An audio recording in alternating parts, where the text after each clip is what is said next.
Yannick Blancafort, avant de parler en détail de ces différentes actions, peut-on tout d'abord présenter brièvement Sophia Club Entreprise? Oui, alors Sophia Club Entreprise, c'est le club des dirigeants des entreprises de Sophia. Donc ça regroupe les entreprises privées, mais également les centres de recherche et les universités qui souhaitent évidemment faire partie du club. Ce n'est pas un club business déjà, c'est un club pour partager les compétences, partager les expériences, créer du lien. Notre objectif, c'est vraiment créer du lien entre les différentes entreprises ou institutions qui font partie du club. Alors depuis le 31 mars dernier, vous avez succédé à Étienne Delay, qui avait dirigé Sophia Club Entreprise durant une dizaine d'années. Sous son impulsion, l'ancien club des dirigeants de Sophia s'était profondément transformé. Pouvez-vous nous retracer les grandes lignes de cette transformation ?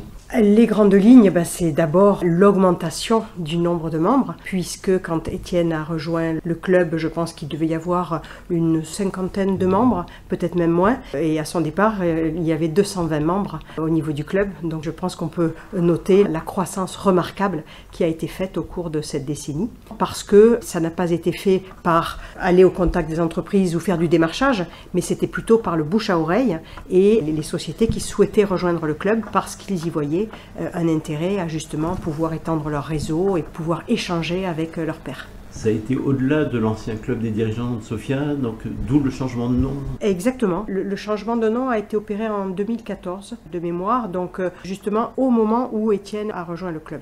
Il y a eu cette grande transformation, cette structuration aussi, puisqu'il y a maintenant une équipe opérationnelle beaucoup plus importante que ce qui était au début, pour justement pouvoir s'occuper de tous les événements qui sont proposés par le club. Combien êtes-vous pour faire tourner ce club d'entreprise? Nous sommes 4 personnes, dont moi-même, qui s'occupons des événements, et une comptable qui est à 20% de son temps.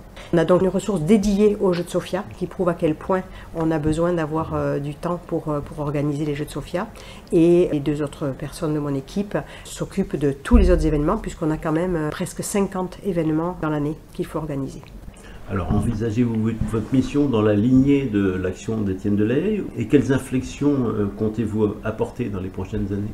Oui, continuer sur la lancée bien évidemment, avoir une croissance mais une croissance raisonnée. Moi, ce que je voudrais avant tout, c'est que les sociétés qui nous rejoignent aient vraiment du temps à consacrer au club et à nos événements et que ce soit vraiment une démarche participative. Donc pas du tout pour venir faire une fois de plus du business, mais plutôt pour créer du lien, créer du réseau et participer à nos événements. Donc ce que je souhaiterais faire dans le futur, c'est avoir des événements un peu plus participatifs parce qu'on a eu beaucoup d'événements top-down, donc du partage d'informations qui est très important et qu'il faut garder, mais je souhaiterais aussi qu'on ait plus des ateliers en plus petits groupes pour pouvoir débattre d'une thématique et justement laisser la parole à nos membres. Alors vous arrivez à la direction de Sophia Club Entreprise en ayant déjà une bonne connaissance de la technopole de par votre parcours professionnel. Pouvez-vous nous en indiquer les grandes lignes? Je suis ingénieure de formation, déjà je suis de Polytech Montpellier. J'ai commencé ma carrière sur Paris, mais étant originaire du Sud, très vite avec mon mari on a décidé de revenir dans le Sud et donc ça fait 28 ans que je suis sur la région. J'ai passé 17 ans chez Texas Instruments. J'ai successivement eu différentes fonctions pour finir à la direction des achats, ce qui m'a permis d'avoir beaucoup d'interactions avec les sociétés, notamment les sociétés de sous-traitance de Sophia. Et ensuite, je suis passée chez Amadeus pendant 8 années, où là également j'ai eu beaucoup d'interactions avec les sociétés sophipolitaines. Donc c'est pour ça que j'avais déjà, avant d'arriver, une connaissance substantielle de l'écosystème. Alors à l'heure actuelle, Sophia Club Entreprise organise ou co-organise différentes manifestations concourant à l'animation transversale au sein de la Technopole. Peut-on tout d'abord parler de l'une d'entre elles qui s'est déroulée au mois d'octobre, le village des sciences et de l'innovation? Est-ce très important de faire découvrir au grand public les trésors technologiques qui font la renommée de la Technopole? Absolument. C'est fondamental et c'est fondamental aussi pour les jeunes. Donc ce qu'on espère, c'est pouvoir aussi attirer, on a une pénurie d'ingénieurs aujourd'hui, on a une problématique pour attirer les talents et avoir de la rétention des talents, et ça commence très tôt.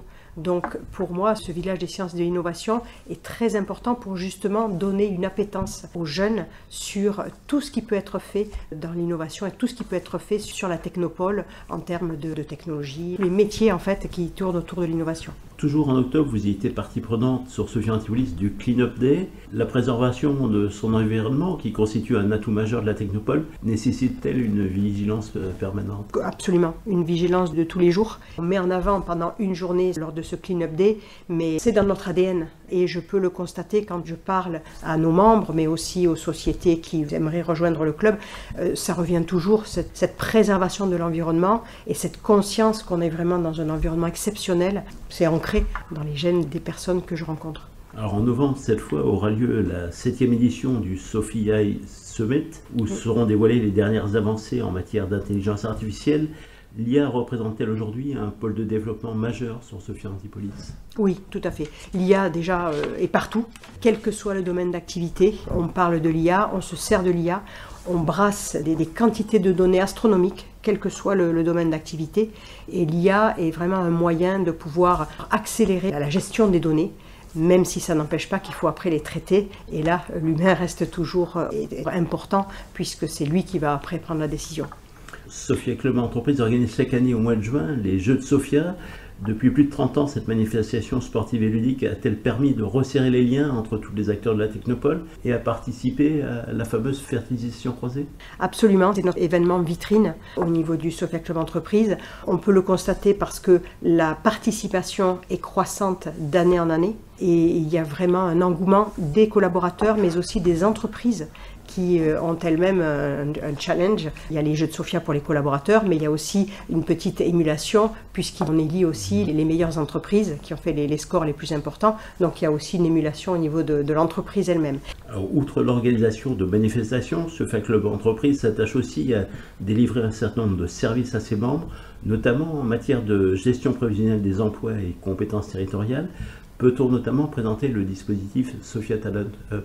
Le Sophia Talent Hub, c'est une plateforme qui permet surtout du développement personnel. Donc c'est une plateforme mise à disposition pour les membres du Sophia Club Entreprise avec des tarifs préférentiels. Et ça, c'est tout un panel de formation qui permet le développement personnel des collaborateurs.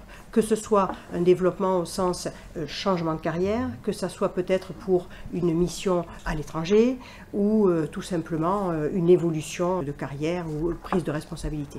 Alors, Sophia Club Entreprise permet également de développer fortement le networking au sein de la Technopole, notamment grâce à ces morning SCE. Quel en est le principe? Alors le morning, c'est un de nos membres qui nous accueille. Donc le matin, c'est le premier vendredi de chaque mois, de 8h à 9h30. Et la société qui nous accueille prend l'opportunité de présenter son activité et les faits marquants de l'année. Et ensuite, nous, SCE, c'est aussi l'opportunité de pouvoir informer nos membres sur les événements à venir. Et c'est ensuite suivi d'un petit déjeuner qui permet justement à nos membres de pouvoir échanger. Sophia Club Entreprise est également fortement impliquée dans le projet de plan de mobilité interentreprise au sein de la Technopole. Quels sont les principaux objectifs de ce plan de mobilité et les pistes d'amélioration pour fluidifier les déplacements, notamment pour accéder à Sophia Antipolis? Vaste sujet, ça fait maintenant 15 ans qu'on s'attelle à cette problématique de la circulation dans Sophia. On peut dire quand même qu'il y a eu beaucoup d'avancées, surtout sur l'aspect bus-tram. Les quantités de bus, la longueur des bus, c'est vraiment adapté en fonction du besoin. Donc il y a eu beaucoup d'avancées sur ce côté-là, beaucoup d'avancées sur les pistes cyclables. Ça ne résout pas tout et c'est vrai que ça reste quand même le point noir sur Sophia, mais on continue nos efforts et il ne faut pas baisser les bras. Et on travaille en étroite collaboration, je tiens vraiment à le souligner, avec la CASA. Vraiment, ils sont à l'écoute puisque nous sommes quelque part le porte-parole des entreprises auprès des institutions et ils sont à notre écoute et ça a beaucoup avancé grâce à eux. Alors justement, en représentant les principaux acteurs de la Technopole, Sophia Club Entreprise a bien évidemment une mission de représentation des intérêts de ses membres auprès des différents partenaires institutionnels. Outre les problèmes de court terme à régler, vous développez également une réflexion prospective. Quelle est votre vision de l'avenir de Sophia Antipolis? Une croissance. On a quand même quelque chose d'unique à Sophia. Et pour avoir beaucoup discuté avec d'autres technopoles du monde entier, on a vraiment cette spécificité, cet attachement déjà à notre région et cet attachement à cet écosystème. Et je pense que ça ne peut que perdurer parce que justement il y a cet attachement des membres sur faire rayonner Sophia Antipolis. Et je pense vraiment que l'avenir, on va continuer à croître. Et on va peut-être aussi continuer à attirer d'autres entreprises. Et c'est pour ça que là, on travaille aussi en étroite collaboration avec la CASA, justement, et les institutions, pour essayer d'attirer de nouvelles entreprises et pour montrer à quel point il y a un intérêt à être sur Sofia. Est-ce qu'il y a certains points sur lesquels vous aimeriez insister ? Déjà, la richesse de ce que l'on a sur ce bassin sophipolitain. Je rencontre des gens d'exception, des chefs d'entreprise qui n'hésitent pas à retrousser leurs manches pour dynamiser et faire évoluer cette technopole. La richesse au niveau des secteurs d'activité. Et je pense qu'on a vraiment une pépite et qu'il faut la préserver et qu'il faut continuer à se battre pour la dynamiser.